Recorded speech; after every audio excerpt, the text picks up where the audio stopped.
Hello everyone, स्वागत है आपका पाठशाला बाय केपी में। तो CHSL में अब मुश्किल से 35 से 40 दिन बचे हैं। तो उम्मीद करता हूँ मैं आपकी प्रिपरेशन ज़ोर शोर से चल रही होगी। अपनी प्रिपरेशन को चेक करने के लिए ऑली बोर्ड का CHSL प्री का लाइव मॉक टेस्ट ज़रूर दें। अभी लाइव है ये, ठीक है। और इसमें कोई प्रॉब्लम हो मैथ और रीजनिंग में तो मेरी इस वीडियो को ज़रूर देखें। चलिए स्टार्ट करते हैं। आज मैंने ऑली बोर्ड के CHSL प्री के लाइव मॉक टेस्ट का मैथ और रीजनिंग का सोल्यूशन लिया हुआ है, ठीक है। मैथ और रीजनिंग के क्वेश्चन का सॉल्यूशन कराऊंगा मैं आज। स्टार्ट करते हैं।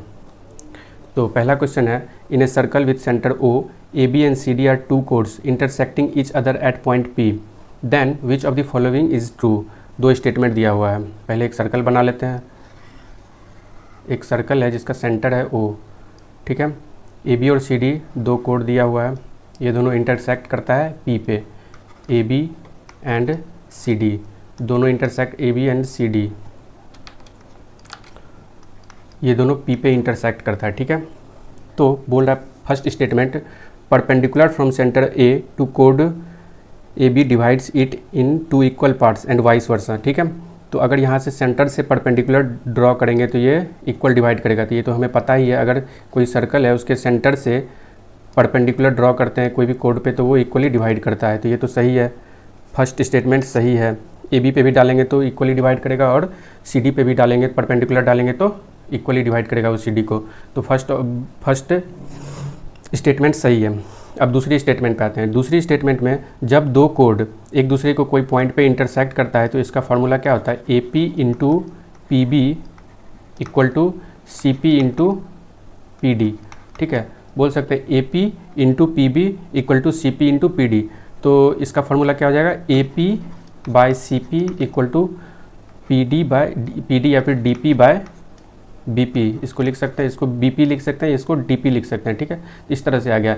लेकिन हमारा स्टेटमेंट में क्या दिया हुआ है, AP इंटू CB दिया हुआ है। डिवाइड AP बाय CP नहीं देके AP इंटू CB दिया है, CP दिया है, और BP इंटू DP दिया है, जो कि बिल्कुल गलत है, ठीक है। तो स्टेटमेंट 2 गलत हो गया और ओनली स्टेटमेंट 1 सही है, ठीक है। नेक्स्ट सवाल पे आते हैं। नेक्स्ट सवाल है, नेक्स्ट सवाल वही x माइनस 1 बाय एक्स कुछ भी दिया हुआ है, मान लेते हैं कि दिया हुआ है तो x cube minus 1 by x cube निकालना है। तो इसका क्या होता है, x माइनस 1 बाय एक्स अगर क्यूब के दिया हुआ है तो x cube minus 1 by x cube क्या हो जाएगा, k क्यूब प्लस 3k, ठीक है। k क्यूब प्लस 3k होता है फार्मूला। और अगर इसके साथ कोई कोफिशिएंट जुड़ा हुआ है तो इसमें कोफिशिएंट मल्टीप्लाई हो जाता है। तो आइए देखते हैं। ये 125x क्यूब मतलब क्या हो जाएगा, ये है 5x क्यूब का होल क्यूब, 5x का होल क्यूब है, सॉरी, माइनस ये क्या है 3x का होल क्यूब है, ठीक है।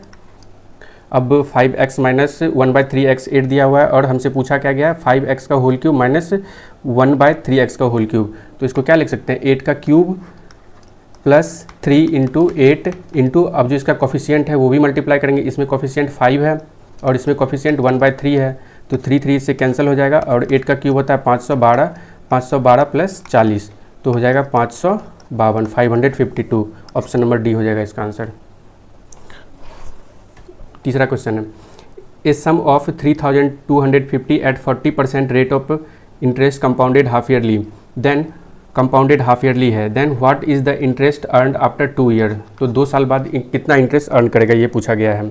अब रेट दिया हुआ है, रेट 40% दिया हुआ है, लेकिन कंपाउंडेड हाफ ईयरली है तो एक्चुअल रेट क्या हो जाएगा, हाफ हो जाएगा इसका, 20% हो जाएगा। और टाइम पीरियड कितना हो जाएगा, 2 साल के लिए बोल रहा है तो टाइम पीरियड 4 हो जाएगा, ठीक है। अब 4 साल का टाइम पीरियड के निकालने के लिए इसका 2 तरीके से इसको निकाल सकते हैं। या तो सक्सेसिव से निकाल लो, इसका फ्रैक्शनल वैल्यू क्या होगा 1/5 होगा। सक्सेसिव से निकाल लेंगे तो 5 से 6 4 बार करेंगे, 5 से 6 फिर 5 से 6 इस तरह से। तो ये 625 आ जाएगा और ये आ जाएगा 6 6 का 36, 36 का स्क्वायर 1296। तो ये प्रिंसिपल हो गया, ये हमारा अमाउंट हो गया 4 साल बाद। तो इंटरेस्ट कितना हो जाएगा, इससे इंटरेस्ट हो जाएगा 1296 में 625 को माइनस करेंगे तो इंटरेस्ट हो जाएगा 5 में से 6 गया 1, 9 में से 2 गया 7, 12 में से 6 गया 6, तो इतना आ गया इंटरेस्ट। अब देखो इंटरेस्ट प्रिंसिपल 625 है लेकिन इंटरेस्ट आ गया 671, तो किसी भी सूरत में इससे तो ज़्यादा ही आंसर आएगा, लेकिन 2 ऑप्शन इससे कम है तो ये दोनों ऑप्शन पहले ही कट गया। अब देखते हैं, अब 625 से ये डायरेक्ट तो कभी नहीं कटेगा, ये 625 से कम्प्लीटली 3250 कभी नहीं कटेगा, तो ऑप्शन पॉइंट में ही आएगा। तो हम मान सकते हैं कि ऑप्शन नंबर बी ही होगा इसका आंसर। लेकिन हम लोग सॉल्व करके देख लेते हैं एक बार। एग्ज़ाम में इस तरह का सिचुएशन जब बन जाए, अब डायरेक्ट दिख रहा है कि इसमें 625 से 3250 नहीं कटेगा, तो आप लोग पॉइंट वाले ऑप्शन को टिक करके आगे बढ़ जाएंगे अगर समय कम है आपके पास तो। 3250 625 का वैल्यू है, हमें निकालना कितना, इंटरेस्ट कितना है, हमें 671 का वैल्यू निकालना है। तो एक का वैल्यू हो जाएगा 3250 बाय 625 और 671 का वैल्यू क्या आएगा, इसको इंटू कर देंगे 671 से, ठीक है। 25 से कटाते हैं जी, 25 से 25 बार में कटेगा, ये 25 से कितने बार में कटेगा, 25 से कम 25 बचेगा 7, 25 या 75 और फिर इसको 5 से कटाएंगे तो 5, ये 5 से कटाएंगे तो 26। देख रहे हो ये पॉइंट में ही आएगा, इसको मल्टीप्लाई करेंगे 6 आएगा, 6 मल्टीप्लाई 6 आएगा यूनिट डिजिट में, जब भी 6 से अगर 5 को डिवाइड करेंगे तो यूनिट डिजिट क्या आएगा, 2 ही आएगा, 0.2 ही आएगा कुछ भी। तो ऑप्शन नंबर बी ही इसका आंसर होगा, आप लोग सॉल्व करके देख लेना। अब देखो दूसरी मेथड भी है इसको सॉल्व करने का। दूसरा मेथड कौन सा है, दूसरा मेथड एक और है कि इसमें लगा सकते हैं आप लोग गोल्डन रेशियो। 4 साल का गोल्डन रेशियो अगर पता है किसी को 4-6-4-1 होता है, ठीक है, 4-6-4-1 गोल्डन रेशियो का भी यूज़ करके आप लोग बना सकते हैं, ठीक है।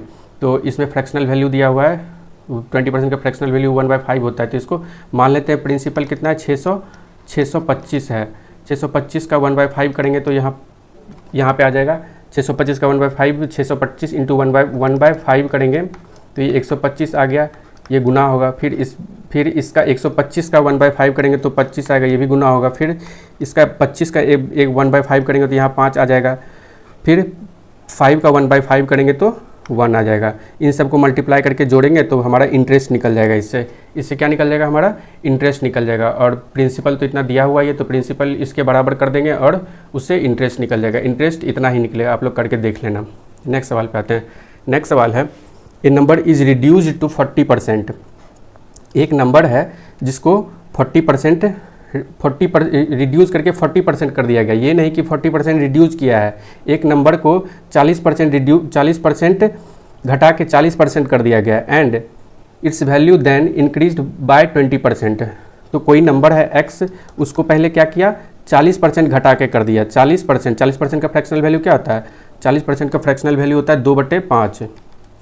पहले तो इस नंबर को 2/5 किया, फिर इसको क्या किया 20% बढ़ा दिया, इससे 20% बढ़ा दिया। 20% बढ़ा दिया यानी 20% का फ्रैक्शनल वैल्यू होता है 1/5।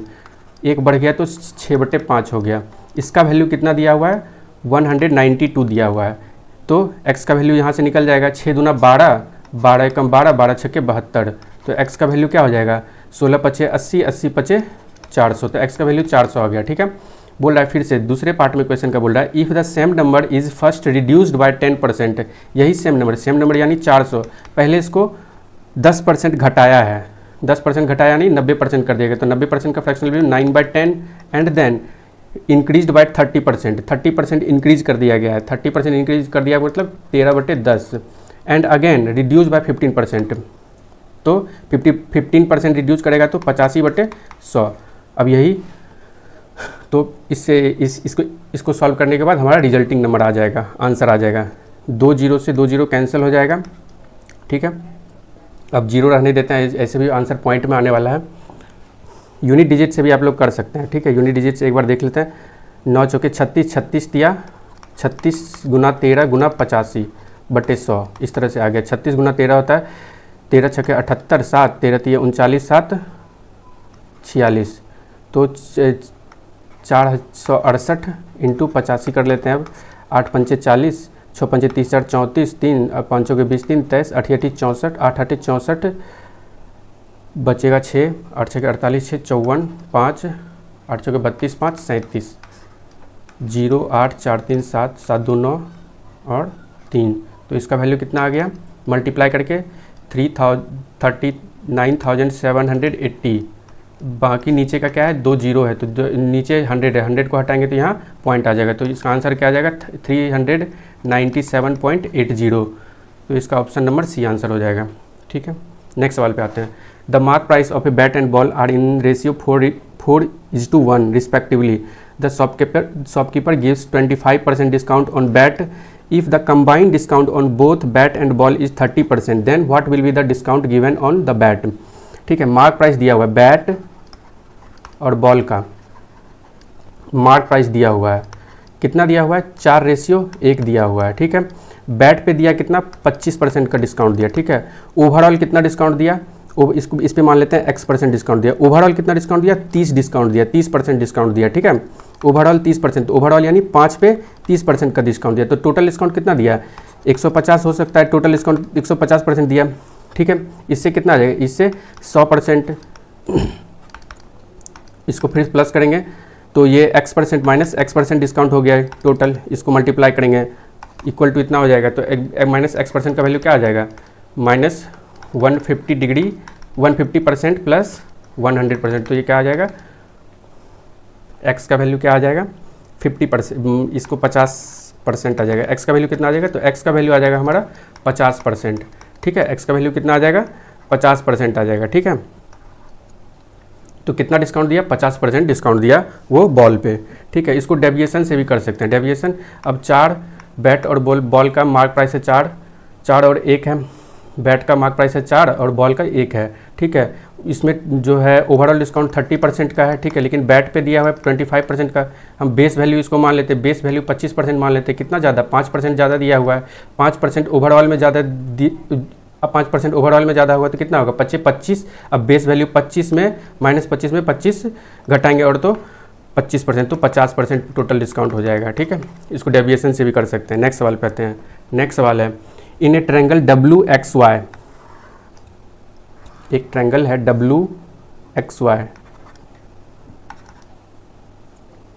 Z and T are 2 point on XY and YW, XY और YW पे XY पे Z पॉइंट है और YW पे T पॉइंट है, ठीक है, respectively, such that angle XWZ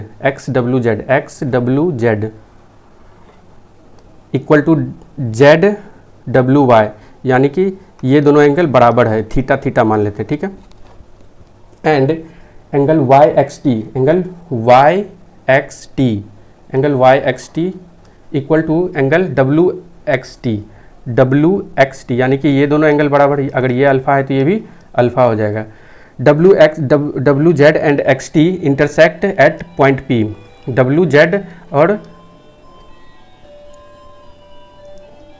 WZ and XT intersect करता है पॉइंट P पे, ठीक है। तो WZ एंड XT इंटरसेक्ट करता है पॉइंट P पे, और WYX का वैल्यू दिया हुआ है 54 डिग्री। तो हमसे पूछा क्या गया है, WPX का वैल्यू, ये वैल्यू पूछा गया है। ये वैल्यू कैसे निकाल सकते हैं, अगर इन दोनों का सम हमें पता हो जाए तो हम लोग इस एंगल का वैल्यू आसानी से निकाल सकते हैं। अब इसको निकालने के लिए क्या कर सकते हैं, इस पूरे ट्रायंगल में देखते हैं, इस पूरे ट्रायंगल में देखेंगे तो WXY ट्रायंगल में अगर देखेंगे तो 2 theta plus 2 alpha plus 54 degree equal to 180 लिख सकते हैं angle sum property of triangle से। तो 2 थीटा प्लस 2 अल्फा कितना हो जाएगा, इसको इधर ले जाएंगे, 180 माइनस 54 करेंगे तो कितना हो जाएगा, 126 हो जाएगा, 126 डिग्री। तो यहाँ से थीटा प्लस अल्फा का वैल्यू कितना आ जाएगा, 126 बाय 2 कितना आ जाएगा, 36 डिग्री, ठीक है। तो थीटा प्लस अल्फा का वैल्यू कितना आ गया, 36। इन दोनों का वैल्यू हमें पता चल गया, इन दोनों का वैल्यू कितना पता चल गया, 36 हो गया। तो इसका वैल्यू कितना हो जाएगा, एंगल WPX का वैल्यू कितना हो जाएगा, 180 degree minus theta plus alpha का वैल्यू कितना निकला, 63 डिग्री। तो इसको माइनस करेंगे तो कितना हो जाएगा, 117 डिग्री। तो इस सवाल का आंसर यही हो जाएगा। नेक्स्ट सवाल पे आते हैं। नेक्स्ट सवाल है, P has 20 hour to get to place X। कोई P है, अगर ये मान लेते हैं ये प्लेस X है, ठीक है, ये प्लेस X है, यहाँ पे P को पहुँचने के लिए 20 आवर दिया गया है, ठीक है, 20 आवर दिया गया है, which is at a distance of 800 kilometre, 800 kilometre के डिस्टेंस पे है P से X, ठीक है। बोलता है his starting speed was 50 kilometre per hour for first 6 hour.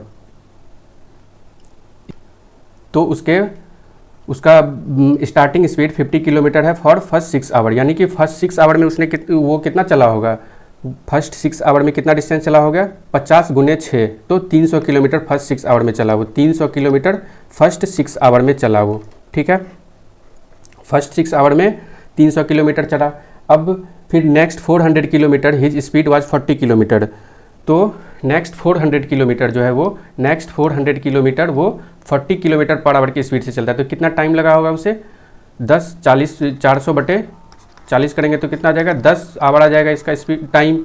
तो टाइम 10 आवर लगा। अब बोल रहा है what speed must he travel at now in order to arrive in place x in the allotted 20 hour. तो उसे जो 20 आवर अलॉट किया गया है उसी टाइम में वो कितने के स्पीड से बाकी बचा हुआ डिस्टेंस को ट्रैवल करे। तो बाकी बचा हुआ डिस्टेंस कितना है? टोटल डिस्टेंस है 800, 300 पहले ट्रैवल किया, फिर 400 ट्रैवल किया है। तो अब कितना ट्रैवल करेगा? 100 ट्रैवल करेगा। 100 ट्रैवल करने में उसको कितने टाइम में ट्रैवल करना है? 20 आवर में ही टोटल डिस्टेंस ट्रैवल करना है। फर्स्ट वो 6 आवर में किया, फिर वो 10 आवर में किया, तो बाकी बचा कितना उसके पास? 4 आवर बचा। तो यही हो जाएगा उसका स्पीड। 100/4 कितना हो जाएगा? 25 किलोमीटर पर आवर। तो इसका 25 किलोमीटर पर आवर स्पीड हो जाएगा। चलिए नेक्स्ट सवाल पे। नेक्स्ट सवाल है a car is sitting 44 metre away from a pole. एक पोल है, उससे 44 मीटर दूर बैठा है एक कैट। यहाँ पे है कैट, ठीक है, यहाँ पे कैट है, ठीक है। If the height of pole is 66 metre. Pole का हाइट कितना दिया हुआ है? 66 मीटर दिया हुआ है। पोल का हाइट 66 मीटर दिया गया है। Then what is the angle of elevation of the eye of cat at the top of the pole. And फिर बोला गया है कि take cat's height is negligible. Cat का हाइट नेग्लिजिबल माना गया है, ठीक है। तो इसका एंगल ऑफ एलिवेशन कैट के आई से पूछ रहा है। तो ये पूछ रहा है थीटा डिग्री, मान लेते हैं ये थीटा है। अब हमें टेन थीटा का वैल्यू क्या पता है? टेन थीटा होता है P/B। P कितना दिया हुआ है? 66 और B 44। तो टेन थीटा इक्वल टू क्या हो जाएगा? 22 से कटाएंगे, 22 से 3, 22 से 2, तो 3/2 हो जाएगा। और तो थीटा का वैल्यू निकालेंगे तो क्या हो जाएगा? tan inverse 3/2। Option number C हो जाएगा इसका आंसर। नेक्स्ट सवाल पे आते हैं। नेक्स्ट सवाल है in an isosceles triangle which of the following is true about 4 centres, ortho centre, circum centres, in centre and centroid. तो हमें आइसोस्केलस ट्रायंगल का पता है कि जो उसका सेंटर होता है, मान लेते हैं ये आइसोस्केलस ट्रायंगल है, इसका सेंटर कोलिनियर होता है, ठीक है। ये जो परपेंडिकुलर बाइसेक्टर होता है उस पर कोलिनियर होता है। ऑर्थो सेंटर, सर्कम सेंटर, इन सेंटर, सेंट्रॉइड सब एक ही लाइन पे होता है, लेकिन कोलिनियर होता है। तो ऑप्शन नंबर ए होगा इसका आंसर। लेकिन इक्विलेटरल ट्रायंगल में क्या होता है? इक्विलेटरल ट्रायंगल में सारा सेंटर एक ही पॉइंट पे होता है। ऑर्थो सेंटर, सर्कम सेंटर, इन सेंटर, सेंट्रॉइड, सारा सेंटर एक ही पॉइंट पे होता है इक्विलेटरल में। लेकिन आइसोस्केलस में क्या होता है कि सारा सेंटर एक ही लाइन पे होता है जो कोलिनियर होता है, ठीक है। अब देखो, अब दिया गया है average of 48 number is 60। 48 number का इसको डेविएशन से करेंगे। 48 नंबर का एवरेज 60 दिया हुआ है and it is decreased by 4 when 2 number 109 and 150 are replaced by 2 new numbers. बोलता है कि 48 नंबर का एवरेज 60 दिया हुआ है, ठीक है। जब 2 नंबर 109 और 115 को रिप्लेस करके इसके जगह कोई दूसरा 2 नंबर ले आता है तो उसका एवरेज जो है 4 घट जाता है। तो नंबर तो 48 ही रहा, एवरेज कितना घट गया? 56 हो गया। अच्छा, घट के 56 हो गया, कितना घटा? टोटल 4 घटा, यानी कि 148 के 192 टोटल घटा, ठीक है। अब इन दोनों के जाने से घटा, इन दोनों का जाने से घटा है, तो इसका मतलब जो वो नया दोनों आया है उन दोनों का वो दोनों नंबर इससे तो छोटा ही होगा। कितना छोटा होगा? इन दोनों नंबर के सम से इतना छोटा होगा, इन दोनों नंबर के सम से 192 छोटा होगा, ठीक है। इन दोनों नंबर का सम निकाल लेते हैं। 115 + 109 तो ये हो जाएगा 224। 224 से 192 कम होगा वो दोनों नंबर। 4 में से 2 गया 2, 12 में से 9 गया 3, तो उन दोनों नंबर का सम कितना आ गया? 32 आ गया। लेकिन हमसे पूछा क्या गया? दोनों नंबर का एवरेज पूछा गया, तो इसका हाफ कर देंगे तो 16 आ जाएगा, ठीक है। इसका आंसर 16 हो जाएगा। दोनों नंबर का जो नया 2 नंबर ऐड हुआ है उन दोनों नंबर का एवरेज क्या हो जाएगा? 16। चलिए नेक्स्ट सवाल पे आते हैं। नेक्स्ट सवाल है an article was sold 98,496 after providing 3 successive discount of 10%, 5% and 4% respectively on the mark price. What is the mark price, ठीक है। बोलता है मार्क प्राइस पे 3 सक्सेसिव डिस्काउंट देता है। पहला डिस्काउंट 90%, 10% का 10% का डिस्काउंट देता है, तो कितने में बेचेगा? 90%, यानी कि 9/10। फिर कितने का डिस्काउंट दिया? 5% का, यानी 95/100। फिर कितने का डिस्काउंट दिया? फिर दिया 4% का, तो 96/100। तो मार्केट प्राइस पे डिस्काउंट देके बेचा कितने में, बेचा 98,496 में, तो इससे हमें मार्केट प्राइस निकल जाएगा। इसको 5 से कटाते हैं, 5 से 19, 5 से 20, बाकी को रहने देते हैं। 9 से कटाते हैं इसको, 9 एकम 9, फिर 8 बच नीचे आएगा 0, 9 निमा 81, 3, ये 9 है ना, 9 निमा 81, बचेगा 3, 9 चौके 36, 9 चौके 36, 19 से कटाते हैं इसको, 19 बचे 95, 95 बचेगा 4, 1, 19 7 133, 1 4 1 1, फिर यहाँ से 4 आ जाएगा, तो 19 छके 114, फिर ये कितने बार में कटेगा, 96, 6 छक्कम 36, 9 छक्के 54, 3 57, तो ये 6 बार में कट जाएगा। तो एमपी का वैल्यू क्या आ जाएगा, 6 गुना 20 गुना 1 पे 30, तो हो जाएगा ये टोटल 12 लाख हो जाएगा। कितना हो जाएगा, 12 लाख हो जाएगा, ठीक है, 12 लाख, सॉरी 1020 लाख हो जाएगा, 1,20,000 हो जाएगा, 1,20,000 हो जाएगा ये एमपी। नेक्स्ट सवाल पे आते हैं। नेक्स्ट सवाल है, find the smallest number that can be subtracted from इतना to so that it becomes divisible by 8। एक नंबर दिया हुआ है इतना, बोल रहा है इसमें क्या सब्ट्रैक्ट करेंगे कि 8 से डिविजिबल हो जाएगा ये, ठीक है। इसमें क्या सब्ट्रैक्ट करें, 8 से डिविजिबिलिटी का रूल क्या है, कोई भी नंबर का 8 से डिविजिबिलिटी का रूल क्या है कि लास्ट का 3 डिजिट वो 8 से डिविजिबल हो। देखते हैं लास्ट का 3 डिजिट कितना है, 6 9 8 दिया हुआ है, 8 8 64 होता है 5, और यहाँ 58, 8 7 56 होता है, 56, 2 बचा, यही 2 अगर इसमें माइनस कर देते यहाँ कितना हो जाएगा, अगर 6 रहता यहाँ तो 8 से कम्प्लीटली डिविजिबल हो जाता, और ये पूरा नंबर 8 से डिविजिबल हो जाता। तो हमको कितना सब्ट्रैक्ट करना है, इसमें 2 सब्ट्रैक्ट करना है, 2 सब्ट्रैक्ट कर देंगे तो ये पूरा नंबर 8 से डिविजिबल हो जाएगा। चलो नेक्स्ट सवाल पे आते हैं। नेक्स्ट सवाल है, find the interest obtained on 8,500 after 4 year at 20% rate of simple interest. Principal दिया हुआ है हमारा 85,000, तो इंटरेस्ट कितना हो जाएगा, 4 साल में इंटरेस्ट कितना हो जाएगा, 80%। 80% का फ्रैक्शनल वैल्यू होता है 4/5, तो इंटरेस्ट को सिंपल इंटरेस्ट का वैल्यू पूछ रहा है, इंटरेस्ट पूछ रहा है, फाइंड द इंटरेस्ट, तो 4/5 हो जाएगा डायरेक्ट, 5 से 17 बार में कटेगा 1700, 17 चौके 68, तो ऑप्शन नंबर सी। नेक्स्ट सवाल पे आते हैं। बोला गया two cones have their height का रेशियो दिया हुआ है 1:3 एंड रेडियस का रेशियो दिया हुआ है 3:1, what will be the ratio of their volume. तो कौन का वॉल्यूम होता क्या है, दो कौन का वॉल्यूम क्या हो जाएगा, 1/3 पाई R1 का स्क्वायर इंटू H, फिर हो जाएगा 1/3 पाई R2 का स्क्वायर इंटू H2, ठीक है। 1/3 पाई तो दोनों से कट ही जाएगा, बचेगा क्या, R1 का square into H1 bye R2 का स्क्वायर इंटू H2। तो R1 कितना है, रेडियस कितना है, रेडियस 3 है, इसका स्क्वायर करेंगे तो 9 हो जाएगा, 9 गुना H1, H कितना है 1 है, फर्स्ट के केस में 1 है, फिर R2 कितना दिया हुआ है 1 दिया हुआ है, 1 का स्क्वायर 1 ही होता है, फिर हाइट कितना दिया हुआ है 3 दिया हुआ है, तो 3 9, 3 से 3 बार में कट जाएगा, तो 3:1 आ जाएगा इसका वॉल्यूम का रेशियो। नेक्स्ट सवाल पे आते हैं। नेक्स्ट सवाल दिया हुआ है, in the given figure O is the centre of the circle A B equal to B C दिया हुआ है, angle A O B equal to 90 degree दिया हुआ है, ये 90 डिग्री दिया हुआ है, ठीक है। तो एंगल ए का वैल्यू पूछ रहा है, इसका वैल्यू पूछ रहा है, ठीक है। अब देखो ये 90 है और ये यहाँ से ये रेडियस है और ये रेडियस है, तो ये दोनों भी बराबर होगा, तो ये दोनों कितना हो जाएगा 45 डिग्री 45 डिग्री। अब देखो इसको यहाँ से यहाँ तक ज्वाइन करेंगे, अगर ये बराबर है ये बराबर है तो इसका जो अल्टरनेट एंगल है वो भी बराबर हो जाएगा, ठीक है। इसका करस्पॉन्डिंग एंगल जो है वो भी बराबर हो जाएगा, ये 45 है तो ये भी 45 हो जाएगा, ठीक है। अब इसको ये एक लाइन है यहाँ तक 90 है तो ये भी कितना हो जाएगा 90 हो जाएगा, ये 90 ये 45 है तो ये भी 45 डिग्री ही हो जाएगा। इसमें यहाँ पे ऑप्शन छूट गया है, ऑप्शन नंबर सी में था 45 डिग्री, ठीक है, तो 45 डिग्री इसका आंसर हो जाएगा। नेक्स्ट सवाल पे आते हैं। नेक्स्ट सवाल है, the ratio of efficiency of Alka and Sumit is 6:7। Alka और सुमित का इफिशियंसी का रेशियो दिया हुआ है कितना, 6:7 दिया हुआ है, 6 और 7 इफिशियंसी का रेशियो दिया है। Alka alone can complete the whole work in 91 days, तो टोटल वर्क कितना हो जाएगा।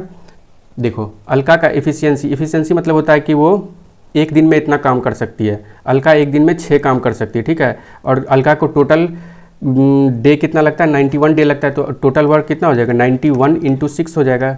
इसको अगर मल्टीप्लाई करेंगे तो 6 × 6 9 × 6 54 इतना हो जाएगा, ठीक है। If Alka and Sumit together started working and after 7 days Sumit left the work, then how much part of work is remaining. ठीक है, अलका और सुमित जो है दोनों काम शुरू करते हैं, स्टार्ट मतलब करना। ठीक है, तो 7 दिन काम करते हैं दोनों, तो एक दिन में दोनों मिलके कितना काम करेंगे, 7 6 13 गुना दोनों ने मिलके 7 दिन काम किया, तो टोटल काम 7 दिन में दोनों ने कितना किया, 91 काम किया। ठीक है, 91। अब ये माइनस कर लेते हैं, तो पूछा गया है उसके बाद 7 दिन के बाद सुमित लेफ्ट कर काम छोड़ देता है, और तो हमसे पूछा गया how much part of the work is remaining, तो पूछा गया कि कितना पार्ट अभी काम बचा हुआ है और करने के लिए।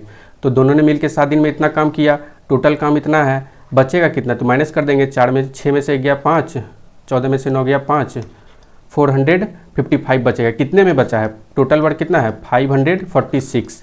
तो इसको कटाते हैं हम, ये कितने बार में कटेगा, 5 से 91, 5 से 91, 5 से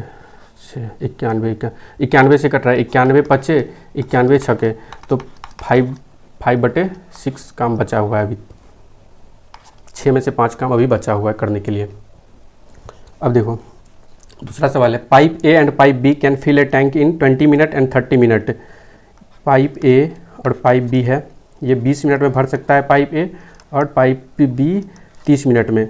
pipe A is opened for 11 minute, pipe ए को 11 मिनट के लिए खोल दिया गया। ठीक है, टोटल मान लेते हैं, टंकी का कैपेसिटी मान लेते हैं, टंकी का कैपेसिटी 60 मान लेते हैं, तो ए का इफिशियंसी कितना हो जाएगा 3, और बी का इफिशियंसी कितना हो जाएगा 2। अब ए को 11 मिनट तक खोला गया। ठीक, a pipe A is open for 11 minute, तो 11 मिनट में पाइप ए कितना भरा होगा, 11 या 33 भर दिया होगा। ठीक है, after that pipe B is also opened, इसके बाद जो है पाइप बी को भी खोल दिया गया। पहले 11 मिनट जो बस पाइप ए खुला हुआ था, तो पहले 11 मिनट में पाइप ए कितना भरा होगा, तो 33 लीटर मान लेते हैं, ये 60 लीटर है टोटल कैपेसिटी, और पाइप ए जो है 1 मिनट में 3 लीटर भरता है, तो 11 मिनट में कितना भरेगा 33 लीटर भरेगा, तो बचेगा कितना 7 और 27 लीटर बचा है भरने के लिए। अब ये जो है इसके बाद 11 मिनट के बाद जो है बी को भी खोल दिया गया, बी पाइप को भी खोल दिया गया। अब दोनों मिल के भरेगा, दोनों मिल के 1 मिनट में कितना भरेगा 5 भरेगा, दोनों मिल के 1 मिनट में 5 भरेगा, तो 5 लीटर भरेगा, तो 27 लीटर को कितने देर में भरेगा, 27/5 पचे 25, 5 पचे 25, फिर 5 चौके 20,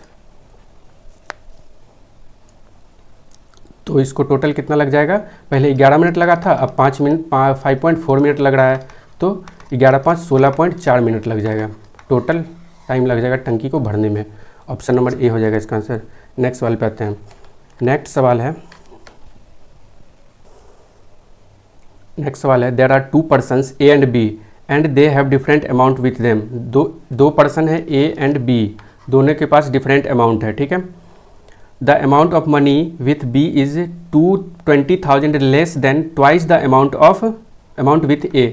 बोल रहा है कि अमाउंट ए के पास जितना अमाउंट है, मान लेते हैं एक्स है, तो बी के पास जो है ए के 2 गुना से 20,000 कम है, ए के 2 गुना से, ए का 2 गुना कितना हो जाएगा 2x माइनस 20,000, यही ना बोल रहा है। The amount with of money with B is 20,000 less than twice the amount with ए।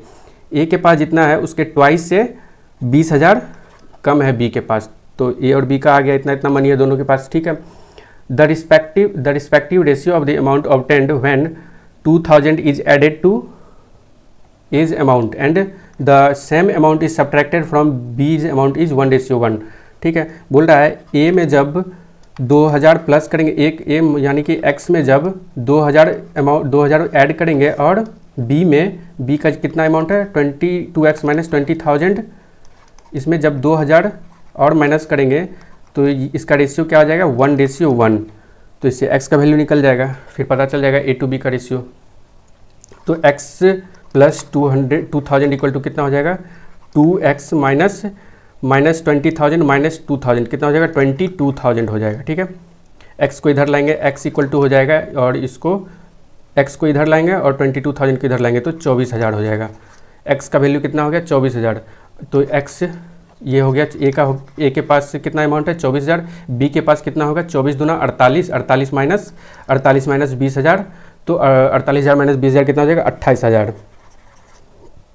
इन दोनों का रेशियो निकालेंगे तो क्या हो जाएगा 4 छक्के 24, 4 सत्ते 28, 6 रेशियो 7 हो जाएगा। नेक्स्ट सवाल पे आते हैं। नेक्स्ट सवाल है sine squared 150 degree plus tan square 60 degree, sec squared 120, तो ये इसको सॉल्व करना है। इसको क्या लिख सकते हैं, साइन स्क्वायर्ड 90 प्लस 60 डिग्री लिख सकते हैं। और साइन 90 प्लस 60 इक्वल टू क्या होता है, कॉस स्क्वायर 60 डिग्री हो जाएगा। ठीक है, टेन 60 का वैल्यू कितना होता है, टेन 60 का वैल्यू होता है √3 का स्क्वायर 3। फिर सेक स्क्वायर 90 प्लस 20 लिख सकते हैं, इसको 90 प्लस 20 लिख सकते हैं। इसको क्या लिख सकते हैं, कॉस स्क्वायर 90 प्लस 45 डिग्री लिख सकते हैं इसको। ठीक है, इसको क्या लिख सकते हैं, कॉसेक, और कॉसेक 30 का वैल्यू होता है 2, तो 2 का स्क्वायर 4 हो जाएगा। ठीक है, अब सेक स्क्वायर कॉस स्क्वायर 60 का वैल्यू कितना होता है, 1/2 होता है, तो 1/2 यानी 1/4 प्लस 3 माइनस सेक स्क्वायर 30 हो गया यहाँ, सेक 90 प्लस 30 कितना होता है, कॉसेक 30 होता है, कॉसेक स्क्वायर 30 हो जाएगा। कॉसेक 30 का वैल्यू कितना होता है, 2 होता है, तो कॉसेक स्क्वायर कितना हो जाएगा 4। और कॉस स्क्वायर 90 प्लस 45, तो ये हो जाएगा साइन स्क्वायर 45। साइन स्क्वायर 45 यानी कि साइन 45 का वैल्यू होता है 1/√2, तो 1/2 हो जाएगा, 1/2 प्लस 4। ठीक है, अब इसको सॉल्व कर लेते हैं, देखते हैं कितना आता है। 4 कम 4 दिया 12, 1 13,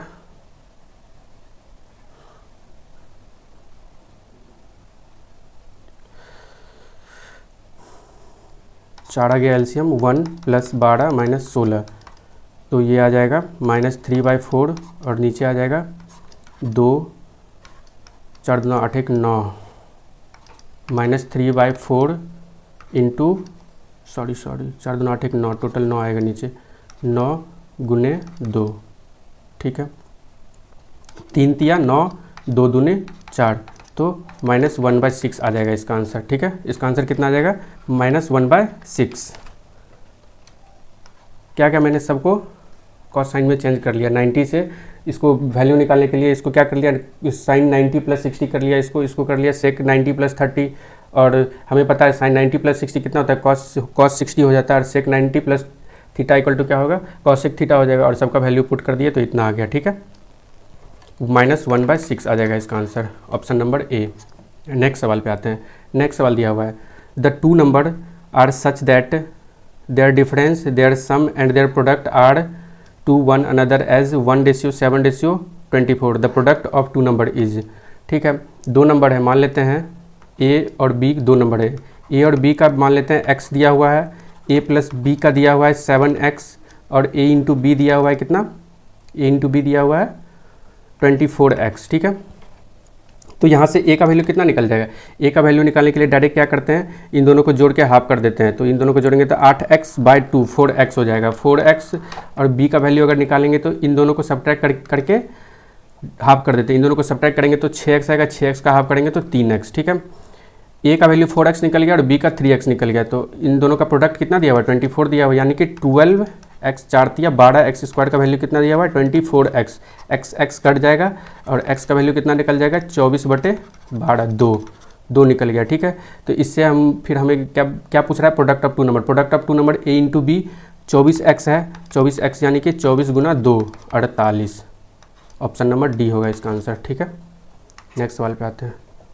नेक्स्ट सवाल दिया है वही 1 - 1/x के फॉर्म में है, अभी पहले से दूसरा सवाल ही था 1 - 1/x, अगर 1 - 1/x अगर k है तो फिर यहाँ पे x³ - 1/x³ क्या हो जाएगा, k³ प्लस 3k हो जाता है। ठीक है, फिर x² प्लस 1/x² कितना हो जाएगा, k² - 2। ठीक है, इन सारे फार्मूला का बहुत यूज होता है एसएससी में खास करके, तो अलजेब्रा का इन सब फार्मूला को याद कर लें आप लोग। तो 1/13 इंटू x³ - 1/x³ क्या हो जाएगा, x - 1/x दिया हुआ है 6, तो x³ - 1/x³ क्या हो जाएगा 6 का स्क्वायर 216 प्लस 3 इंटू 6 18, फिर प्लस 3/19 इंटू x² प्लस 1² क्या हो जाएगा k² - 2, 36 का स्क्वायर माइनस यहाँ पे माइनस x - 1/x दिया हुआ है तो k² प्लस 2 हो जाएगा। ठीक है, k² प्लस 36 प्लस 2 38 हो जाएगा। ठीक है, बटे x - 1/x तो 6 ही दिया हुआ है। अब देखो 1/13 इंटू 216 प्लस 18 करेंगे तो कितना हो जाएगा 234 प्लस 3/19 गुना 38, 13 एकम 13, 13 8 104, ठीक है। 19 दूना 38, 18 6 24, 18 प्लस 3 दूना 6, 24/6, तो 24/6 कितना होता है? 4 होता है, 4 हो जाएगा इसका आंसर। नेक्स्ट सवाल पे आते हैं। नेक्स्ट सवाल दिया हुआ है root under 260 divided by 4 plus root under 1250। 1225 का रूट अंडर क्या हो जाएगा? 35 हो जाएगा। और इसको अगर डिवाइड करेंगे तो कितने, ये पूरा रूट अंडर है यहाँ से यहाँ तक, तो इसको डिवाइड कर देंगे 4 से, तो 4 छक्के 24 और 4 पंचे 20, तो ये आ गया 65 प्लस रूट अंडर 65 प्लस 35 कितना आ गया? Root under 100। इसका वैल्यू क्या आ जाएगा? 10 आ जाएगा। ऑप्शन नंबर बी होगा इसका आंसर। नेक्स्ट सवाल पे आते हैं। नेक्स्ट सवाल है sine A into cos A by sec sine A into sec A plus cot A minus sine square A. अब देखो इसको क्या लिख सकते हैं? सेक ए को कॉस ए लिख सकते हैं, सेक ए को लिख सकते हैं 1 बाय कॉस ए, तो sign A by cos A हो जाएगा ये। Sign A by cos A क्या होता है? ये 10 ए होता है, 10 ए। तो नीचे क्या बन जाएगा? ये नीचे ये इतना क्या बन जाएगा? 10 ए प्लस कॉट ए। और 10 ए प्लस कॉट ए का कल भी मैंने फॉर्मूला बताया था, या तो होता है ये साइन ए इंटू कॉस ए होता है इसका फॉर्मूला, या फिर होता है ये कॉसिक ए इंटू सेक ए, ठीक है। अब देखो ये तो आ गया, इसको हम लोग क्या लिख सकते हैं? 1 by sine A into cos A लिख सकते हैं। ये ऊपर दिया हुआ है sine A into cos A बटे, इसको लिख सकते हैं 1 by sine A into cos A minus sine square A. इसको ऊपर ले जाएंगे तो ये हो जाएगा sine square A into sine square A into cos square A लिख सकते हैं इसको, minus sine square A. Sine square common ले लेंगे, क्या बचेगा? कॉस स्क्वायर ए माइनस 1, और कॉस स्क्वायर ए माइनस 1 क्या हो जाएगा? माइनस साइन स्क्वायर ए। क्या हो जाएगा? माइनस साइन स्क्वायर ए हो जाएगा। तो ये इसको फिर जोड़ेंगे तो इसको फिर मल्टीप्लाई करेंगे तो minus sine to the power 4 A हो जाएगा। ऑप्शन नंबर डी होगा इसका आंसर। नेक्स्ट सवाल पे आते हैं। नेक्स्ट सवाल है, अब रीजनिंग का सवाल है।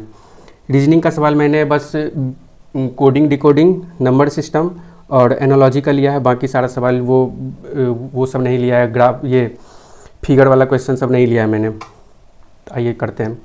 बोल रहा है इन सब में से डिफरेंट कौन है, यही पूछ रहा होगा। इन सब में से डिफरेंट कौन है यही पूछ रहा होगा। जल्दी जल्दी करेंगे। तो GT TG RI, ठीक है। W का उल्टा D और V का उल्टा E, ठीक है। Y का उल्टा B, W का उल्टा D, F का उल्टा U SH, ठीक है। सब एक दूसरे का अपोजिट है दोनों। अब देखते हैं इन दोनों का डिफरेंस देख लेते हैं।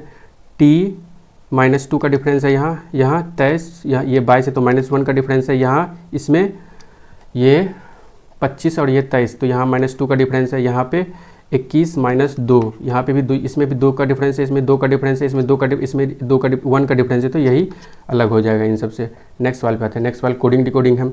देखो कोडिंग डिकोडिंग है, ये O है, O से Q हो गया, F से HH हो गया, तो सीधा सीधा कोड हो रहा है। 15 से 17 2 बढ़ रहा है, फिर 6 से 2 बढ़ रहा है, 6 2 8, 6 2 8, 5 2 7 और 14 2 16, 19 2 21, 19 2 21 और 5 5 2 7, 2 2 बढ़ रहा है, सब में 2 2 बढ़ रहा है, तो 6 + 2 8 हो जाएगा। 8 का H, 15 + 2 17, 17 का Q होता है, 18 + 8 का 18, 18 + 2 20 HQT, फिर 23 + 2 25, 25 का होता है Y, 1 + 2 3, 3 का होता है C, 18 + 3 21, 21 का होता है U, सॉरी 18 + 2 20, ठीक है, और 4 + 2 6 F।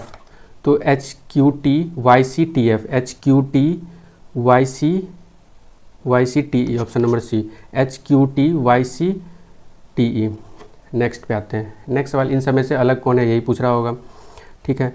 11 का स्क्वायर होता है 121 और 121 में 11 जुट गया तो 132, फिर 19 का स्क्वायर 361, 361 में 19 जोड़ दिया, स्क्वायर होके यहाँ स्क्वायर हो रहा है, यहाँ भी स्क्वायर हो रहा है और 19 जुट गया, फिर 15 का स्क्वायर 25, 225 स्क्वायर हो रहा है इसमें भी, और इसमें 25 ऐड हुआ है, 25 ऐड हुआ है, होना चाहिए 15 ऐड, देखते हैं इसमें भी क्या है।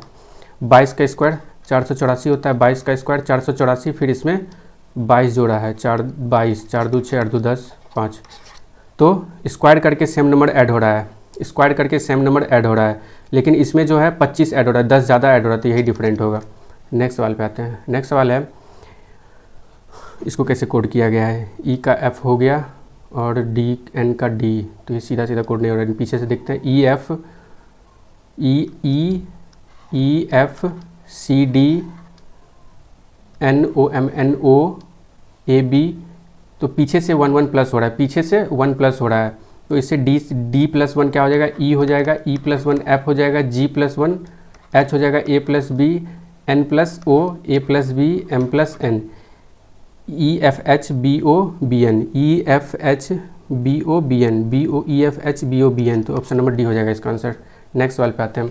नेक्स्ट सवाल लेटर सीरीज़ का है, फर्स्ट को छोड़ देते हैं। 12 3 15 3 18, तो इधर 3 माइनस होगा, तो 12 माइनस 3 गया 9, तो आई हो जाएगा, आई होगा पहला, ठीक है। फिर दूसरे पे आते हैं, 14 प्लस 4 18, 14 प्लस 4 18, 14 प्लस 4 18, फिर ये 18 प्लस 5 23 हो रहा है, ठीक है। तो इधर 3 माइनस हुआ होगा, ये 4 5 हो रहा है, तो इधर 3, इससे 3 प्लस हुआ होगा, यानी कि इधर यहाँ पे जो होगा वो 3 माइनस होगा, इससे 14 से 3 तो 11 होगा, 11 का क्या होता है, के होता है, ठीक है। फिर आते हैं 22 प्लस 2 24, 24 प्लस 2 26, तो इससे 2 कम होगा, 22 से 2 कम, टी हो जाएगा, आई के टी एक ही में है, यही होगा आंसर। नेक्स्ट पे आते हैं।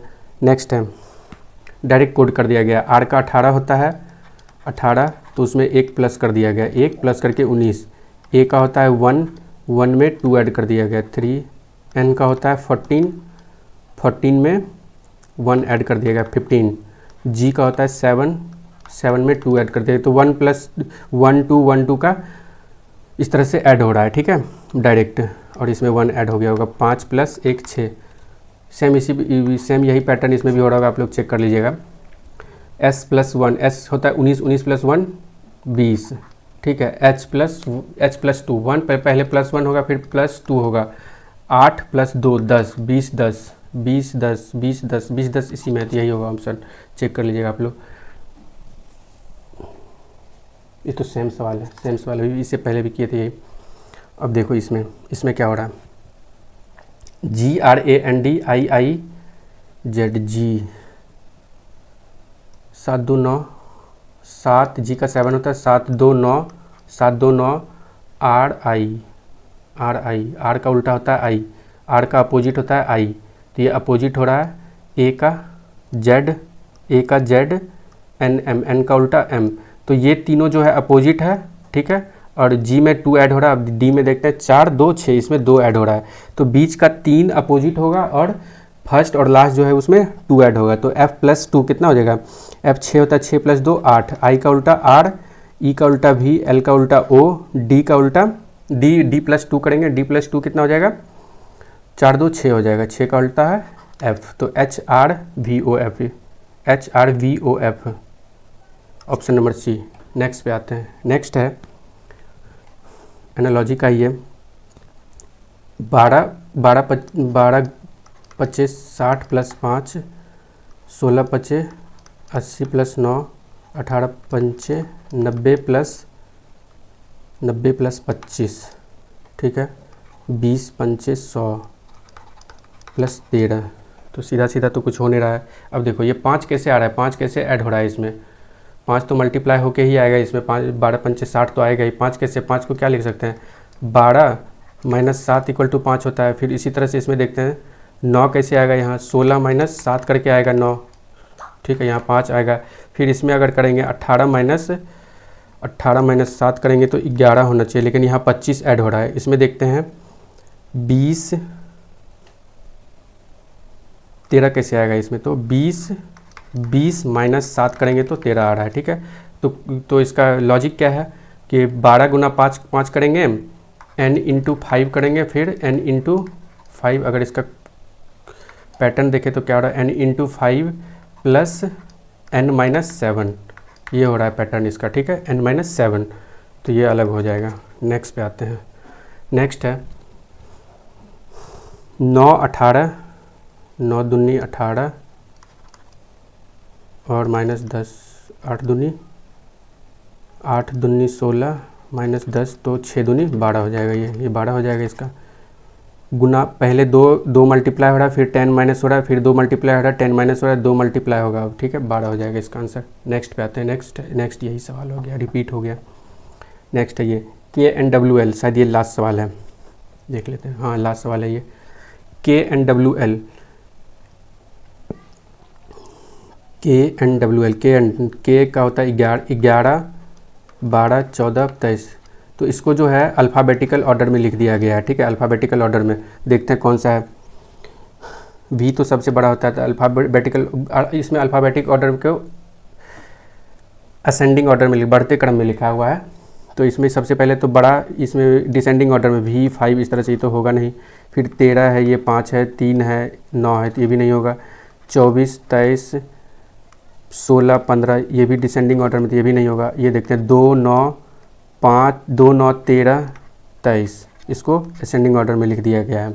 2, 9, 13 तो बढ़ते क्रम में, तो यही होगा इसका आंसर। चलो ठीक है, हो गया। तो इस वीक मैंने क्या क्या कराया। इस वीक मैंने सबसे पहले तो ऑलिव का SSC CGL का लाइव मॉक टेस्ट का मैथ और रीजनिंग का सॉल्यूशन करवाया। फिर द पंडित्स का लाइव मॉक टेस्ट का सॉल्यूशन करवाया मैथ्स का। और आज फिर मैंने SSC CHSL का मैथ और रीजनिंग का सॉल्यूशन कराया।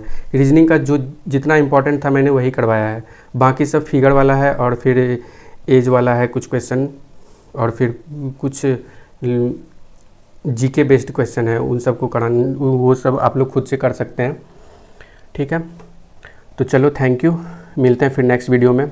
अगर वीडियो पसंद आया हो तो लाइक ज़रूर करें और इस टेलीग्राम चैनल को सब्सक्राइब कर लें। यहाँ पे मैं इस क्लास की PPT को शेयर कर दूँगा, ठीक है। वीडियो पसंद आया तो सब्सक्राइब ज़रूर करें। वीडियो बनाने में बहुत मेहनत लगता है, लाइक ज़रूर करें और शेयर ज़रूर करें फ्रेंड लोगों से, ठीक है। चलो धन्यवाद, मिलते हैं फिर नेक्स्ट वीडियो में।